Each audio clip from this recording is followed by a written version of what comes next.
Good morning everyone, welcome back to my new blog. तो अभी मैं आ रही हूँ बाहर से। सुबह उठ के आज सबसे पहले बाहर जाना था तो गए। मैं, मेरे हस्बैंड, मेरा बेटा और मेरी सासू माँ को लेके गए थे डॉक्टर के पास। तो फ्रेंड्स, हम लोग कब से प्लान बना रहे थे कि मेरी सासू माँ को डॉक्टर के पास एक बार दिखाना है कि इनको हुआ क्या है।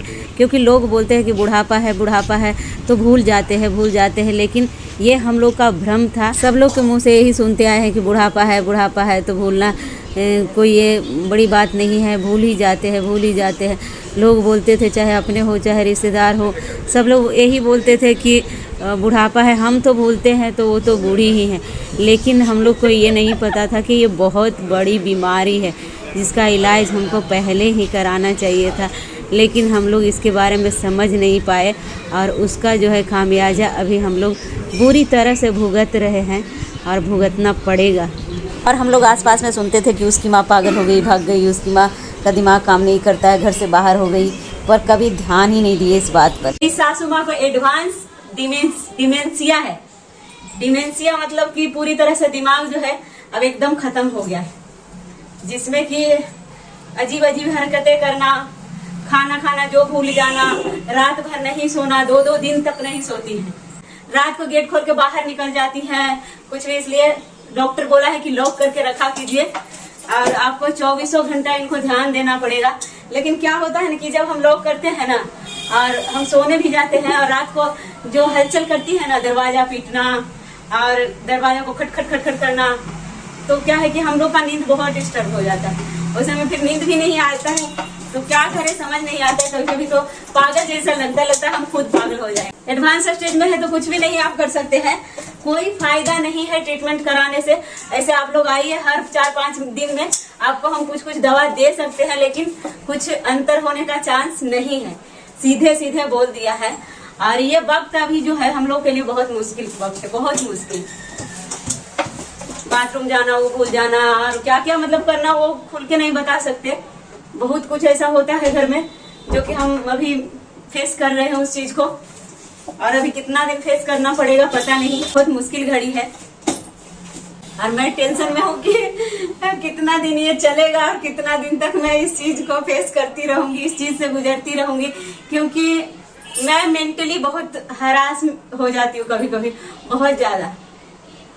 जैसे बच्चे हैं तो बच्चे स्कूल जाते हैं, अपना काम करते हैं, हस्बैंड है ऑफिस जाते हैं, लेकिन पूरा दिन जो है मैं मेंटली टॉर्चर होती हूँ और रात को भी कभी होना पड़ता है। इस चीज को कोई नहीं समझ सकता है कि अभी कौन सा फेज से हम गुजर रहे हैं, कोई नहीं फील कर सकता इस चीज को।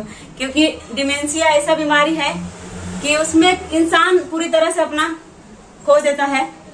जैसे गाली देना, चिल्लाना और एक ही बात को रिपीट करना और एक ही काम को रिपीट करना, जैसे घर से बाहर निकल जाना, कुछ भी मतलब कुछ भी हो सकता है, कुछ भी हो सकता है। उसमें किसी चीज में अंतर पता नहीं चलता है कि हम क्या कर रहे हैं। सेंसिटिव काम कर रहा है तो इंसान कुछ भी कर सकता है। वही डिमेंशिया का पहचान होता है। डॉक्टर पूछे तो हम लोग बताए तो बोले कि कोई चांस नहीं है। अब आपको इसी हालत में आप लोग को एडजस्ट करना पड़ेगा, कुछ नहीं कर सकते।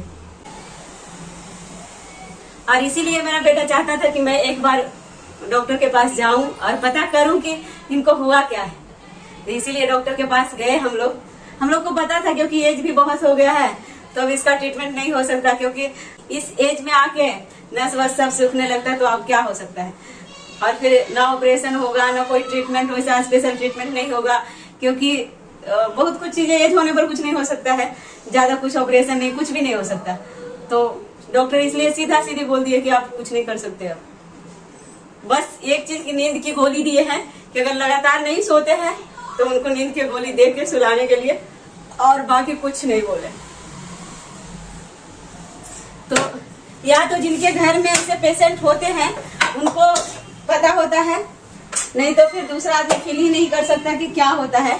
दूसरे लोग को लगता होगा कि एकदम नॉर्मल चीज है, क्या है, भूल ही तो जाती है। लेकिन क्या भूलती है, उस दौरान क्या होता है, जो साथ में रहेगा ना उसी को पता होता है। करना है इनको अपने बेटे, मेरी सासू माँ को अपने बेटे के सिवा किसी पर विश्वास नहीं है। कुछ बोलो तो उतना विश्वास नहीं करेंगी, पहले तो बोलेंगी ऐसे नहीं होता है, और फिर कभी एक आवर इतना इरिटेट हो जाती हूँ, कभी एक आवर मान लीजिए कभी ऊंचा आवाज में निकल गया मेरे से, तो फिर कोई खैर ही नहीं है, फिर तो कैसा कैसा गाली सुनने को मिल जाएगा नहीं पता है।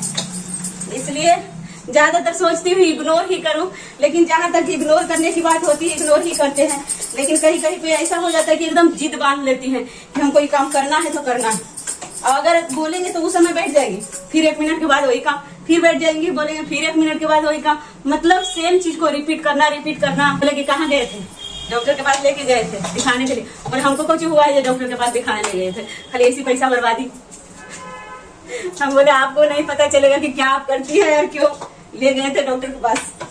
बोले हाँ हमारा नहीं पता है ना। तब मैं बोली कि आपके बेटे के पास बहुत पैसा हो गया है, तो हम लोग सोचे कि क्यों ना डॉक्टर को थोड़ा दे आवे। ये डिमेंशिया का जो बीमारी है पिछले 4-5 साल से मेरी सासू माँ को है, और पहले थोड़ा कम था, अभी बहुत ज्यादा हो गया है। इस 4-5 साल से मैं इस चीज को झेल रही हूँ, और बोलने वाले जो दूर के लोग होते हैं, दूर के क्या अपने लोग जो होते हैं वो इस चीज को नहीं समझते हैं, और वो लोग ऐसी ऐसी बात बोलेंगे ना कि इनको तो छोड़ दीजिए, इनका तो दिमाग ही नहीं है, लेकिन हमको लगता है इनसे खत्म दिमाग उन लोग का होता है जो बोलती है।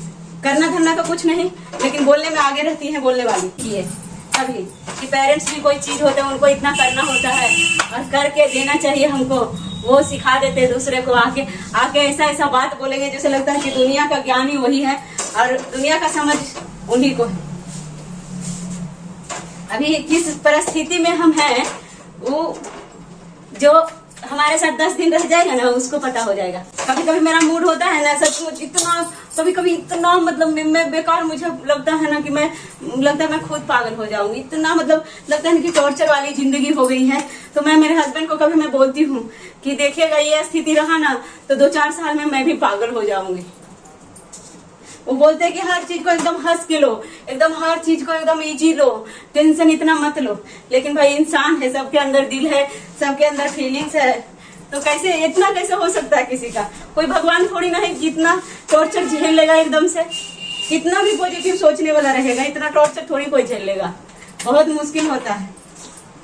इंसान ठीक रहता है, सोचने की स्थिति में रहता है, सब कुछ अच्छा होता है तो कोई टेंशन नहीं है। एज भी हो गया है तो सब कुछ करने के लिए तैयार रहता है आदमी। मैं तो अभी भी कहती हूँ कि आराम से बैठी रहे ना, हम एक एक चीज करके आगू में देंगे, कुछ नहीं आपको करना है। लेकिन जब दिमाग ही खत्म हो गया तो क्या ही कर सकते हैं। और क्या एहसास होता है कि हम इतना करके ही दे रहे हैं, तो कोई एहसास नहीं है। इतना करके दे रही तो कम से कम अपने कंट्रोल में बात करें, कंट्रोल में काम करें, लेकिन ये बीमारी ही ऐसी है कि कुछ नहीं कर सकते। और बीमारी के चलते आप बहुत कुछ झेलना होता है, बहुत कुछ। कभी कभी 1 मिनट गैप होता है ना, 1 मिनट गैप होता है तो बाथरूम का पानी यूज कर लेती, कुल्ला करने के लिए कभी पी भी लेती। बाथरूम मतलब समझ रहे हो मैं क्या बोलना चाह रही हूँ।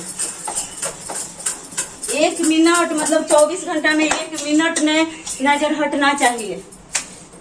कहावत है कि नजर हटी और दुर्घटना घटी, तो ये रोज होता है मेरे। टॉम एंड जेरी का हालत हो गया है मेरा। इस कुत्ते बिलाई की लड़ाई लड़ रहे हम अभी, उनके पीछे पीछे रात दिन लगे रहना, रात दिन। क्या है ना कि 2 महीने 4 महीने 6 महीने 6 महीने आराम से झेल लेता है, चलो ठीक है कर लेंगे, लेकिन 4 साल 5 साल झेलना बहुत डिफिकल्ट काम है। और इसीलिए कहते हैं फ्रेंड्स कि जो इंसान को ना अपने ऊपर बहुत ध्यान देना चाहिए। ठीक है रिश्ता है, हस्बैंड है, बेटा है, ठीक है। अब भगवान जितना दिन तक जिसको रखना होता है रखते हैं, लेकिन अपना शरीर भी तो देखना होता है। इनके पति मेरे ससुर जी चले गए, सब उसी का नतीजा है। अरे मेरे ससुर जी अगर होते ना तो इनको कुछ नहीं होता, बस ससुर जी चले गए, इस दुखी में इनका जीवन खत्म हो गया, आज दिमाग खत्म हो गया। लेकिन रात दिन सोचते सोचते अपना दिमाग खत्म कर ली।